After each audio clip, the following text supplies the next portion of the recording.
રાયપુરમાં ફૂલ સ્પીડે ચાલતી કારમાં દરવાજો ખોલી ગુટકા થૂકવું ચાલકને મોંઘું પડ્યું હતું। કાર બેકાબુ થતા યુવકે જીવ ગુમાવવો પડ્યો હતો, જ્યારે 3 લોકો ઘાયલ થયા હતા। મૃત્યુ પામેલા યુવક 31 વર્ષીય જેકી ગેહી કાપડનો વેપારી હતો। પોલીસના જણાવ્યા અનુસાર ઇનોવા કાર રસ્તા પર પલટાતા 2 અન્ય વાહનો સાથે ટકરાઈ હતી, જેથી એક ડ્રાઈવર ઘાયલ થયો હતો। પોલીસે જણાવ્યું હતું કે જેકી ગેહી રવિવારે મોડી રાત્રે એક પાર્ટીમાં ગયો હતો।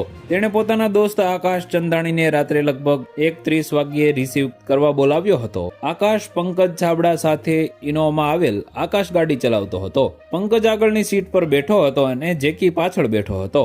દરમિયાન આકાશે ગુટકા થૂકવા માટે કારનો દરવાજો ખોલ્યો હતો, જેથી વાહન પર નિયંત્રણ ખોઈ દેતા કાર ડિવાઈડર સાથે ટકરાઈ હતી। ટક્કર એટલી જોરદાર હતી કે 3 યુવાનો બહાર ફેંકાઈ ગયા હતા। તો વધુ માહિતી મેળવવા માટે ચેનલ સાથે જોડાયેલા રહો। વિડીયો પસંદ આવે તો લાઈક કરી દેજો। ચેનલમાં નવા છો તો સબસ્ક્રાઇબ કરી દેજો।